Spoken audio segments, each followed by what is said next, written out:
Tantor Audio, a division of Recorded Books, presents The American Dream is Not Dead, but Populism Could Kill It, by Michael R. Strain, narrated by Walter Dixon. Publisher's Note: this audiobook includes bonus material. Please visit Tantor.com and type The American Dream is Not Dead into the search box. Follow the link to the book's page. Then, under the Supplemental Content section, please enter the access code DREAM, and then click the Unlock button to access the bonus material. The code should be entered in all lowercase letters. All figures, graphs, tables, and illustrations referenced in this audiobook can be found in the bonus material. Introduction. The American Dream is not dead. It is surprising that such a sentence would be so controversial, but it is. If you're looking for bipartisan consensus, start here. Leading politicians and presidential candidates from both parties have voiced agreement on these points. America is no longer an upwardly mobile society. Incomes are stagnant. Workers don't enjoy the fruits of their labor. Typical households are no better off today than they were decades ago. The game is rigged for everyone but those at the top. It is always difficult to capture the reality of American life in short sentences. A country as large as ours, in which citizens have such varied experiences, makes generalizing difficult.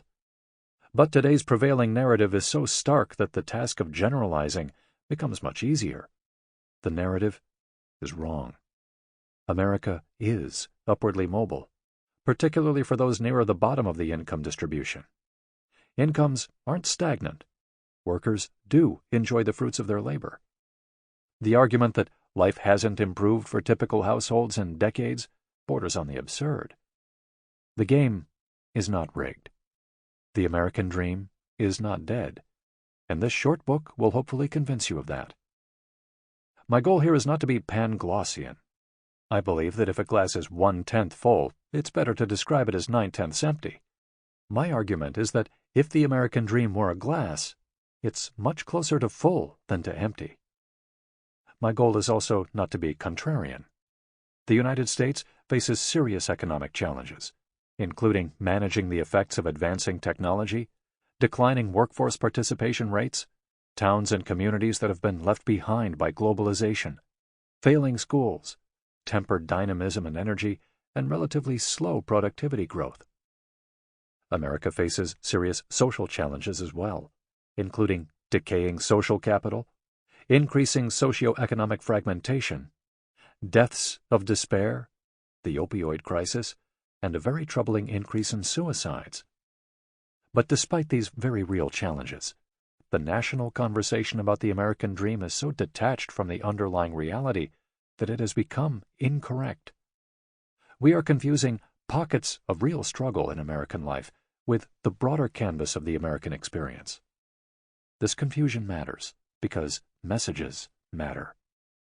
What people believe about their ability to improve their economic lot affects their aspirations, motivation, and effort in the labor market, which in turn affects their economic outcomes. The message people receive today from politicians and opinion leaders is that hard work won't pay off, incomes won't grow, and they can't climb up the ladder. The message is unfair to the people who are receiving it precisely because it is wrong. The message helps to create the very problems its advocates argue exist. This is not a call to complacency.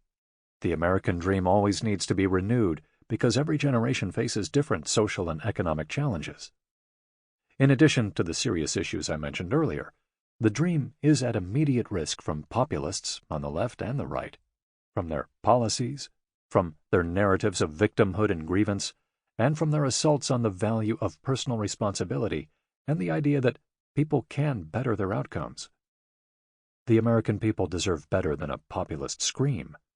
They deserve policies that strengthen the dream, advance economic opportunity, and increase economic mobility. That debate should take place in the afternoon sun, not in the darkness of midnight. It's not midnight in America, but it could be brighter still. Part 1. The American Dream is Not Dead. Chapter 1. Defining the Dream. What is the American Dream? It means different things to different people, of course, and its meaning has changed over time. For many, individual liberty is essential to the American Dream. So is having a good family and a strong community. Homeownership is an important component, as is a comfortable retirement. To illustrate the breadth and variety of its definition, consider that the New York Times recently asserted, "Well-manicured lawns have long been a symbol of the American dream." My American Enterprise Institute, AEI colleagues, Samuel Abrams, Carolyn Bowman, Eleanor O'Neill, and Ryan Streeter commissioned a survey published in February 2019 that asks about the American dream. 94% of respondents reported that having a successful career was essential or important to their own view of the dream. 88% reported the same about having a better quality of life than their parents. I mention these two items because of the strong economic component at play in the American dream. At its core, economic success is one of the most important parts of the dream. This doesn't mean achieving fabulous wealth, of course. Instead, it means a chicken in every pot. If you work hard and play by the rules, you can get ahead. Your effort will be rewarded. America is a place where you can build a better life for yourself and, in an economic sense, where your children will be better off than you. And in America, going from rags to riches is still possible. This component of the dream is the focus of this little book. Not because the political and community components are unimportant, but because the economic component is so central, and, importantly, because it is the focus of today's misguided narrative. Chapter 2. Today's message: the dream is dead. That misguided narrative sends a clear message. The American dream is dead. There's no room for nuance in the message our political leaders are sending. This message is fueled in large part by an effort to understand and react to the emergence of populism in both political parties. Let's look at a few quick examples of many. President Trump has been arrestingly clear on this point, stating directly in June 2015, "Sadly, the American dream is dead." In May 2016, Senator Bernie Sanders said, "American workers are some of the most overworked, yet our standard of living has fallen. For many, the American dream has become a nightmare." In a December 2018 essay in The Atlantic, Senator Marco Rubio wrote, "There was once a path to a stable and prosperous life in America that has since closed off. It was a well-traveled path for many Americans. Graduate from high school and get a job, typically with a local manufacturer or one of the service industries associated with it, and earn enough to support a family. The idea was not only that it was possible to achieve this kind of success, but that anyone could achieve it. The American dream. That dream defines my family's history, and its disappearance calls me to action today." In the spring of 2015, Senator Elizabeth Warren and Mayor Bill de Blasio wrote, "Across generations, Americans shared the belief that hard work would bring opportunity and a better life. America wasn't perfect, but we invested in our kids and put in place policies to build a strong middle class. We don't do that anymore, and the result is clear. The rich get richer while everyone else falls behind. The game is rigged, and the people who rigged it want it to stay that way."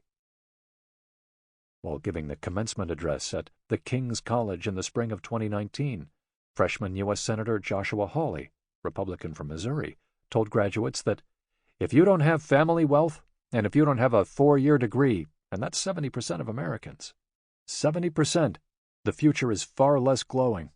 These Americans haven't seen a real wage increase in 30 years.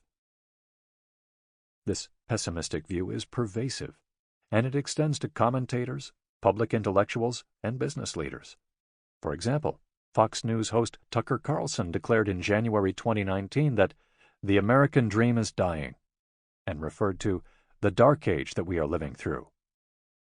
The economist Joseph Stiglitz, Nobel laureate and former chair of the Council of Economic Advisers, recently wrote that Sample complete. Ready to continue?